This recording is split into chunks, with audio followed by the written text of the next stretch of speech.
Olá, minha gente querida, minha gente amada, ouvintes aqui do podcast Espiritualidade e Vida com Patrícia Mendes. Que bom estarmos aqui mais um domingo, mais uma vez, nesse espaço de acolhimento, de escuta e expansão da consciência. O episódio de hoje é muito especial. Hoje nós vamos falar sobre cura, sobre a cura profunda, espiritual e ancestral. Nós vamos falar aqui sobre os processos que muitas almas, especialmente as almas primordiais, as chamas gêmeas, atravessam antes de se comprometer realmente com a sua missão espiritual aqui na Terra. E tudo isso eu vou falar sob uma perspectiva muito íntima, a minha vivência, né? Então, ou eu poderia dizer a nossa vivência, porque o que eu trago hoje é um conteúdo que nasceu do coração e da alma do meu pai, através da psicografia de um dos livros, né? Como eu já falei para vocês, são 4 livros já psicografados, e nesse livro existe todo um processo, todo um caminho que eu vou estar falando aos poucos, através desses conteúdos que eu estou criando, para que fique aqui, para que fique disponibilizado e que possa ajudar outras pessoas no processo e no caminho de despertar. Bom, vou falar um pouco do compromisso com Jesus e com Deus, né? E por que isso exige cura. Segundo o que eu recebi, as almas primordiais, as chamas gêmeas, vêm ao mundo com uma missão de mediunidade. Então, uma mediunidade de missão, né? Diferente de quando é tarefa, mas isso a gente pode se aprofundar num outro momento. Então, no contexto das chamas gêmeas, antes de tudo, é preciso que elas passem por um processo, elas não, nós, né? Passemos por um processo de cura. E isso são vivências muitas vezes através de dor, de separação, da busca por sentido nas coisas, né? É um mergulho mais interno na alma que essas almas precisam fazer. Então, digamos que essas pessoas encarnadas vão passar por situações onde elas são obrigadas a se voltar para Deus, para os guias espirituais, né? E porque tudo que está ao redor parece que vai desabar, vai ruir. Então, aonde essa alma encontra força? Em Deus. E essas curas, elas não são aleatórias, elas fazem parte de todo um projeto, de todo um plano traçado entre essas almas e Deus, né? É um caminho de reencarnação onde essas coisas já foram combinadas, embora exista o livre-arbítrio, né? Mas existe um caminho, um destino que, se bem aceito, bem sinalizado e bem guiado, e com a pessoa tendo uma visão, né, dentro das escolhas que ela vai fazendo, então são preparações mais profundas para que elas possam reencontrar um caminho espiritual, que é um caminho de cura, que é um caminho de libertação dessas almas. Então, a reafirmação dos compromissos com o bem, com a luz, ele é feito na encarnação. Ele foi combinado lá na eternidade, lá, né, vamos dizer, na outra dimensão, antes de virmos. Mas uma vez aqui, esse compromisso ele precisa ser reafirmado, ele precisa ser escolhido. E é através dos desafios que a gente passa na vida é que a gente vai podendo fazer essas escolhas, né, entre o bem e o mal, entre o certo e o errado, entre a luz e a sombra. E o caminho da mediunidade, ele é delicado e ele exige muito dessas almas, né, porque não é uma missão fácil, não é também, como muita gente tende às vezes a acreditar, que é um dom, um privilégio. Não é nada disso, na verdade é um trabalho, e é um trabalho árduo, um trabalho que exige uma profundidade de alma, né, uma entrega. Então, com isso, essa pessoa passa por muitos conflitos, por muitas situações, né, desafiantes, onde ela precisa ter um cuidado com ela. Ela precisa ter um cuidado com a saúde física, com a saúde mental, para que ela possa atravessar esses caminhos da melhor forma possível e então cumprir esse papel que ela veio, né, fazer aqui, que é desenvolver uma mediunidade onde possa ser colocada a serviço do bem, a serviço da luz, a serviço da coletividade. E a mediunidade, né, como quem estudou, eu falo bastante sobre isso aqui, porque quem estudou codificou, ensinou e começou todo um trabalho para que a gente pudesse entender o que era vida espiritual, o que era mediunidade, foi o Allan Kardec, né? E a mediunidade, como ele mesmo trouxe, ela não é um privilégio de poucos.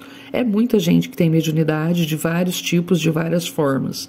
Então, em menor ou maior grau, todos temos e, portanto, é um cuidado que, independentemente de nomenclaturas, de ser uma alma primordial, de não ser, isso tudo não pode entrar no ego da alma, né? Mas que todas as pessoas encarnadas precisam fazer esse caminho de cura.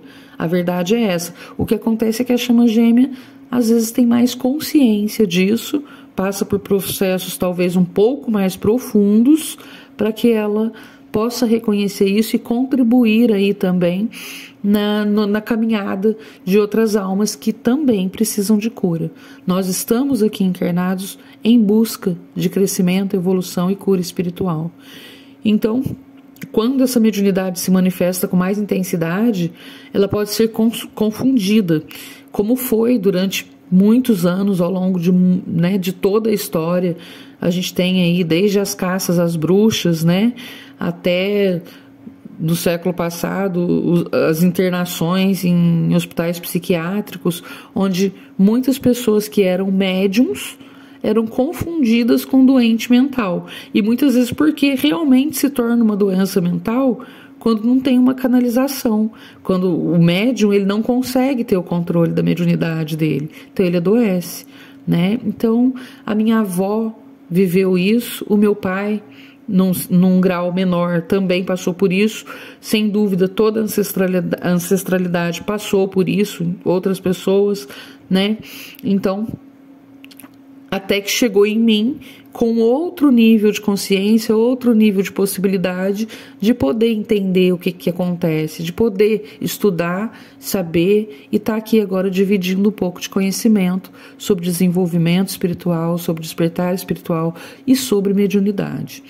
Então, em vida, o meu pai ele foi tratado como doente mental por muito tempo, a vida toda, né? E ele nunca teve um diagnóstico conclusivo, ele também nunca teve um apoio real. Então, ele foi submetido a tratamentos que, mesmo sem a intenção, acabaram impedindo ele de viver a missão mediúnica e intelectual dele de uma forma satisfatória, né? Então, ele foi tolhido da possibilidade que eu tenho hoje de falar disso, de usar os nossos dons, a nossa capacidade para fazer o bem, né? E acabava fazendo mal a ele mesmo e, óbvio, acabou fazendo mal a todo o entorno, a família e todo mundo que estava envolvido acaba sendo afetado, né? Então, infelizmente, a gente ainda tem isso. A mediunidade ainda é muito confundida e até porque ela se relaciona de uma forma muito próxima com as doenças mentais. Então, como isso é uma parte de uma dor ancestral que passa de geração em geração, gera traumas na alma, né? Como se fossem pedaços quebrados, fragmentos que nos alcançam o tempo todo. Então isso atinge quem está hoje também na escala da linhagem, né? Encarnado, carregando esses fragmentos de dor, de medo, de culpa, de repressão, né? E de tudo que ficou entrelaçado nas almas, né, que a gente é uma continuidade das almas que passaram antes de nós. Então isso precisa ser curado. E é nesse contexto, né, que eu como filha precisei iniciar a minha jornada de cura. Foi assim que eu despertei, quando despertei, para entender o que estava acontecendo, para estudar o que estava acontecendo, para mergulhar no que estava acontecendo e compreender não só a minha própria história, mas a história do meu pai, a história da minha avó, a história dos meus ancestrais e o que isso poderia ser ressignificado e ser trazido, né, para o bem, para o meu bem, para o bem da minha família, da nossa história e para um bem coletivo através da ajuda, da orientação, que hoje, graças a tudo que eu vivi, eu estou iniciando um trabalho para tratar esse tipo de assunto, né? Através dos livros e através aqui desse pequeno canal, né, que eu abri para falar sobre isso. Então a cura no meu processo, eu posso falar de um caminho através da espiritualidade dos anjos, né? E ela se dá com apoio, com fé, com trabalho terapêutico e também com auxílio dos planos superiores. E aqui entra, em especial no meu processo, o trabalho de 4 arcanjos, que são seres de luz. Em tantas tradições reconhecem que São Rafael, São Miguel, São Gabriel e o anjo Chamuel. Cada um deles representa uma força, uma luz e uma vibração que ajuda na reconstrução do nosso espírito.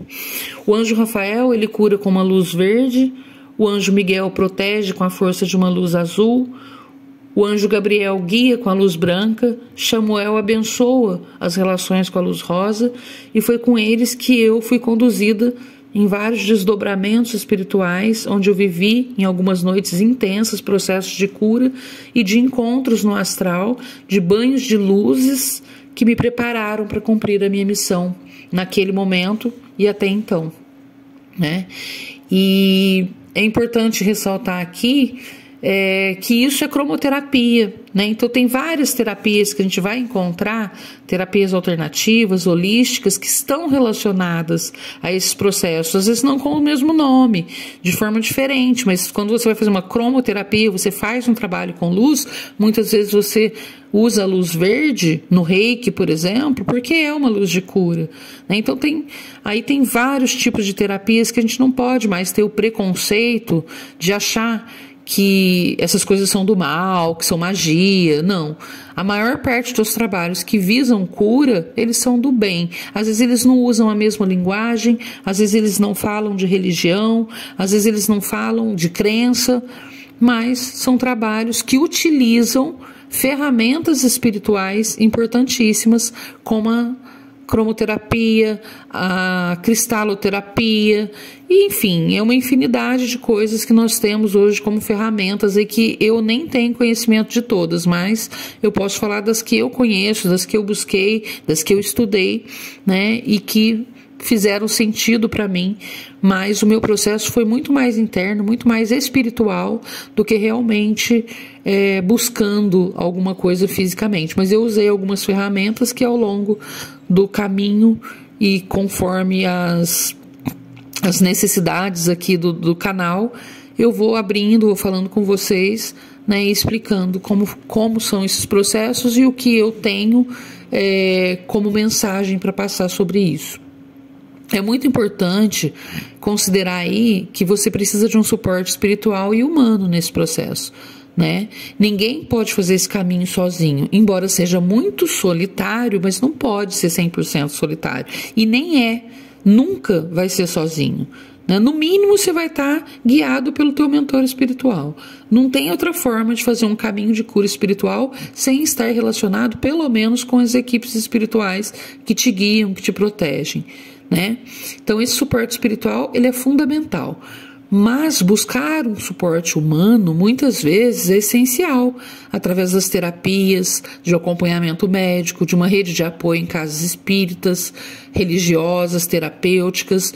Então a gente precisa cuidar do corpo, da mente e da alma, como eu já falei, e esse cuidado, ele é um ato de amor, ele é uma forma de selar o compromisso que nós já assumimos com a nossa vida e com o nosso propósito. Então, cuidar de nós com muito cuidado é o primeiro passo do cuidado com a mediunidade, né?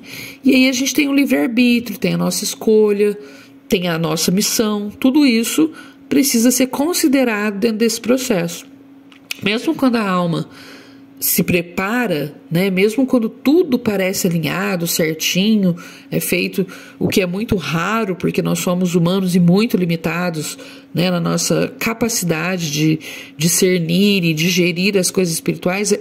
Então, é muito complexo esse alinhamento. Então, mesmo quando tudo está alinhado, né, tudo certinho, sempre o livre-arbítrio é o que vai prevalecer.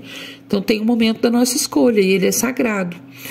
O chamado espiritual, ele não anula a nossa liberdade. O fato de receber um convite de Jesus ou da espiritualidade para um trabalho, ele não nos obriga, né? Ele apenas nos abre um caminho que geralmente é o nosso melhor caminho se a gente tiver esse olhar e esse cuidado. Mas se a gente não escolher e não quiser, ok, ninguém vai ser castigado e punido por isso. O que pode acontecer, talvez alguma coisa que você ia desenvolver a mais, crescer e evoluir, talvez você fique mais estagnadinho nessa vida, mas também faz parte da escolha e isso é respeitado, né?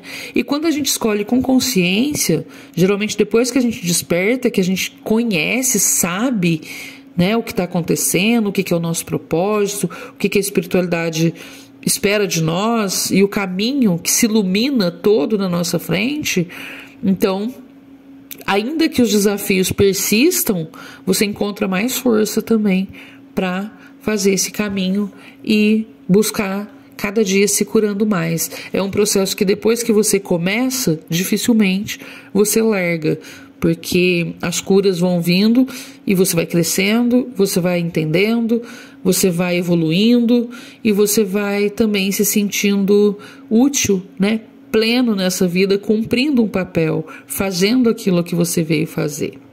E muitas almas chamas gêmeas ou almas primordiais que vivem esse chamado, elas acabam separadas dos seus pares justamente porque é nisso que ela vai encontrar todos os espelhamentos necessários, todas as situações para que ela possa fazer esses processos de cura, né? E o mais incrível é que mesmo sem nenhuma garantia de união, de relação física na matéria, essas pessoas, como eu, por exemplo, seguem por um amor, é um amor acima do amor humano só entre homem e mulher, entre mulher e mulher, ou homem com homem.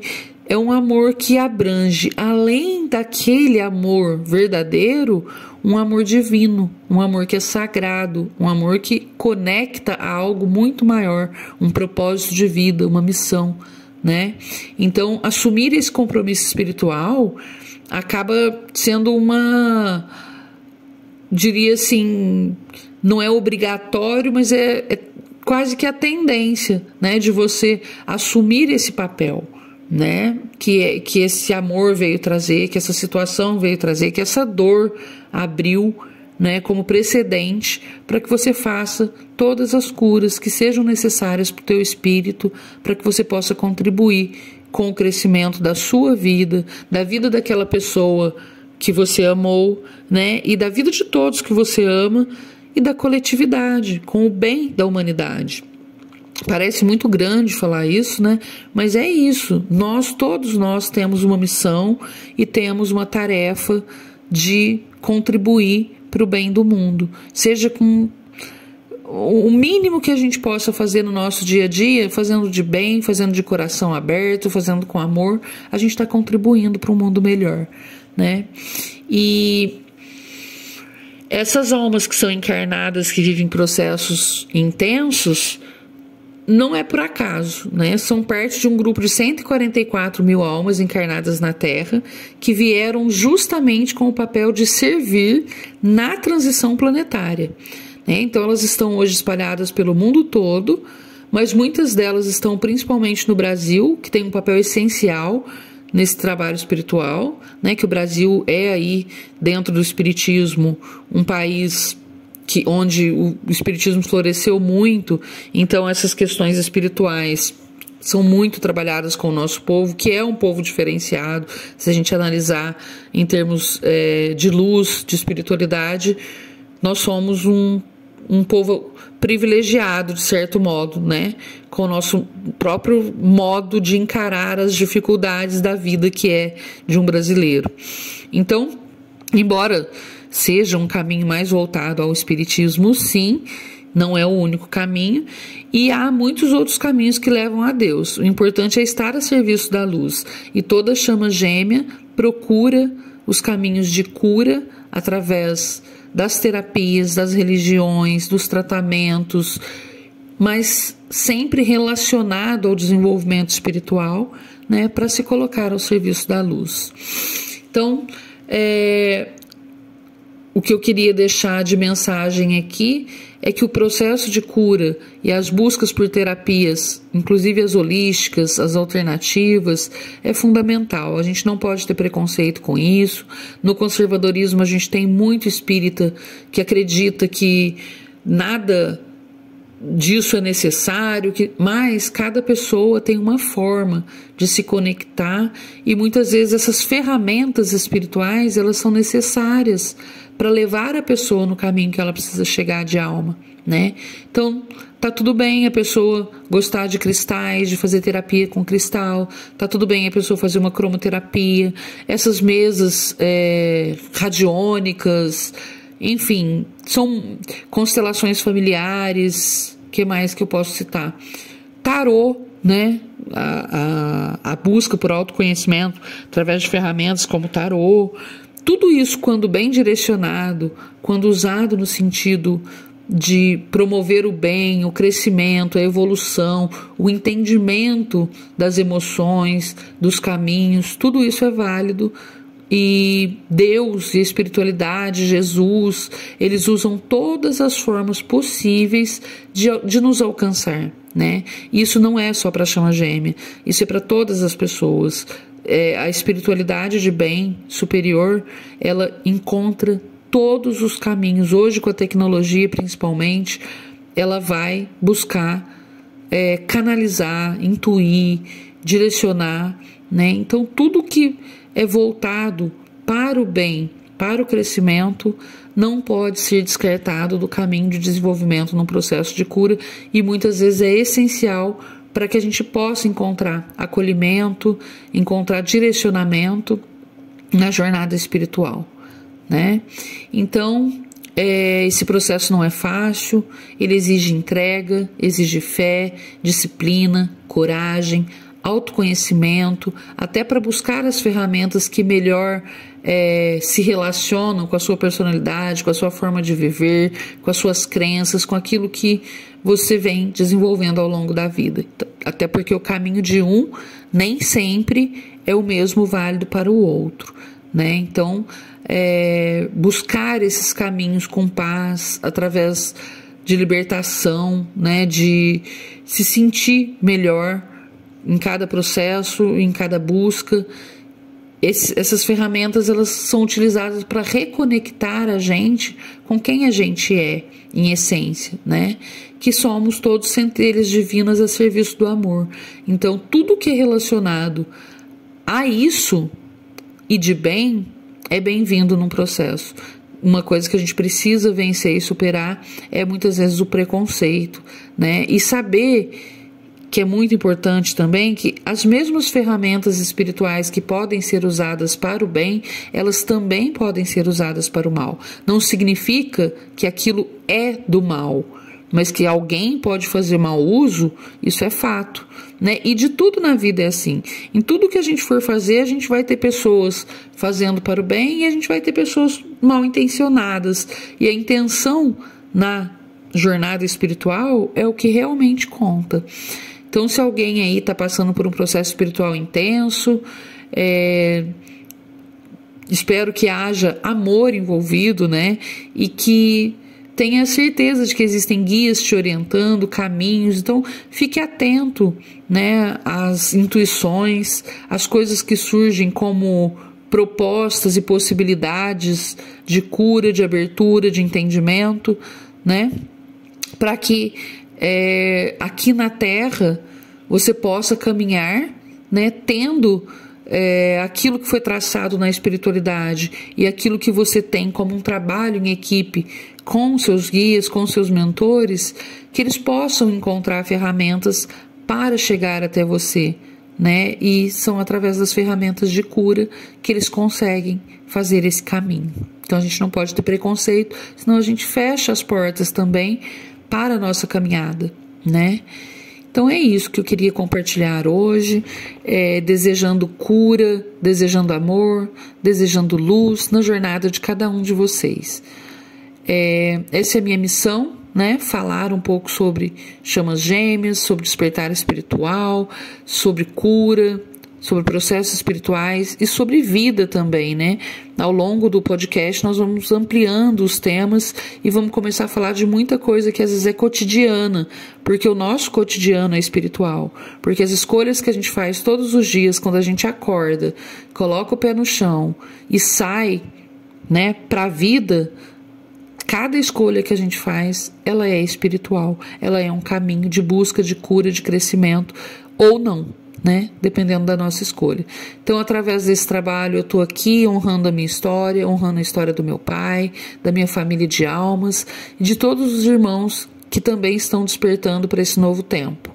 Eu agradeço quem esteja me ouvindo, eu agradeço quem esteja chegando, e eu espero que esse conteúdo alcance aí, ao longo do tempo, muitas almas em despertar e que possamos, muitos de nós, abrir a consciência e encontrar um caminho que leve para a cura, não só nossa, mas para a cura da humanidade, que está tão carente, tão necessitada, né? O nosso planeta precisa de cura. Então, que esse episódio leve luz, compreensão e fé a todos vocês. Até o próximo episódio, obrigada e fiquem com Deus.